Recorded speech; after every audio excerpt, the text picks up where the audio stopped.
Greetings everybody, my name is Tommy the Keyblade Master and welcome to my channel.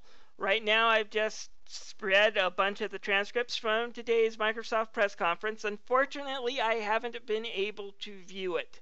Unfortunately, I have to work and I had to work right through that press conference this morning, but I've read the highlights, I've seen the trailers, and here's just a few of my thoughts.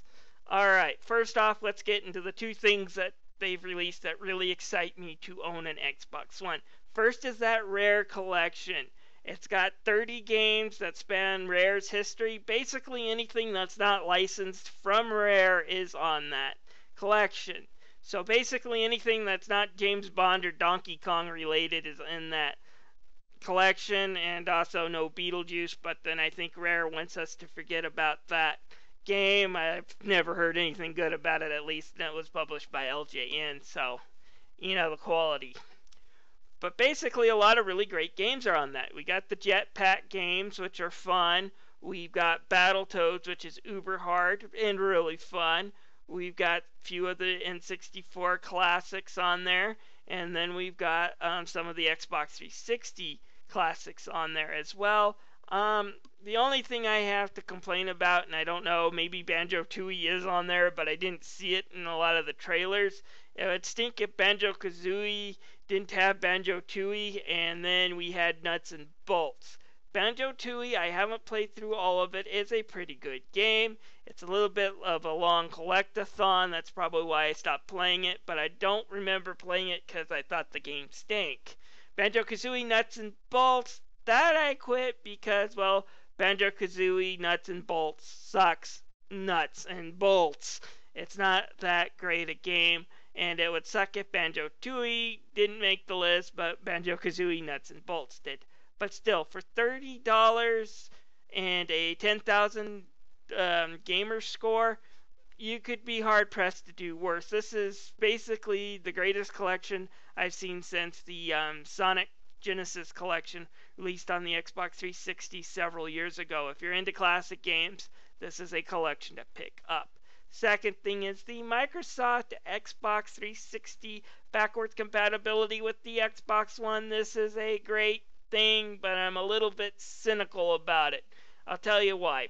Okay, basically what Microsoft is doing here is the same thing they did with the backwards compatibility with the original Xbox, which means we're going to have backwards compatibility lists and issues. So this isn't going to be some simple, oh joy, I can play all my Xbox games and sell my Xbox 360. No, folks, this is a good reason to maybe start thinking about putting your Xbox 360 in your closet, but this isn't going to be a great time to sell it. There's probably going to be a few gems that aren't going to make that BC list. Like I said, I have a feeling one of my favorites, Tales of Vesperia, aren't going to make that list because it's a niche game. Not a lot of people played it or heard it.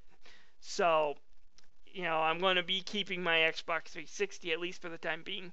Not to mention there's going to be backwards compatibility issues, and we don't know how much the publishers or Microsoft are going to go to fix these. For example, an Xbox game that won't run very well on the Xbox 360 is the Mega Man Anniversary Collection.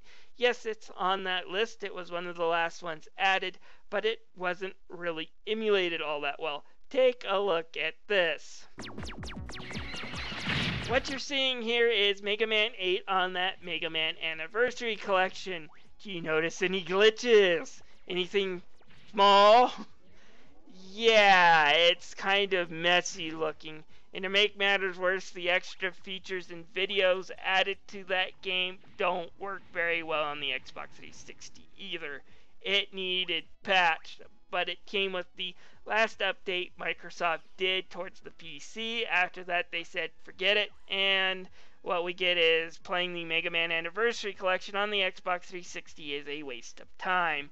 Just kind of unfortunate. The Xbox version kind of had the greatest release of the Anniversary Collection, and it's a shame that I was never able to fully enjoy it due to the Xbox 360 backwards compatibility errors, and I do expect to see a few things like that now with this Xbox One backwards compatibility. It's not right, but it just goes with the business. I'm not sure about the Microsoft HoloLens when it comes to gaming. I'm not sure what you're going to do with a build it yourself controller that they're releasing. I guess I'm not pro enough to quite understand it. Personally, I stick with conventional controllers. I'm not quite sure what to do with that doohickey as far as I see it. Maybe I'm wrong. Maybe they'll have some great applications for it, but color me not excited about those two. And finally, I am a little disappointed whenever I hear there's going to be a new remastered version of a game from last generation. We are getting backwards compatibility. Why do we need a Gears of War remaster? I wasn't a fan of that game, as you can tell in my review of it. It just, looked awful to me. It plays okay, but like I said, it looked awful, and I'm not really a fan of games that are all really big blood and gore. So, like I said, I'm not a fan of the Gears of War series, and that seemed to be the second big game they were pushing. Halo 5 I'm going to get anyways, so I'm not exactly excited about it. The story of Halo is kind of interesting, and I've seen other trailers for it. I'll get back once I see more gameplay footage of it and see if it's good. Hopefully 343 won't let us down like they did with the Halo Master Chief Collection. Anyways, that's enough of my bloviating for now. This is Tommy the Keyblade Master signing out.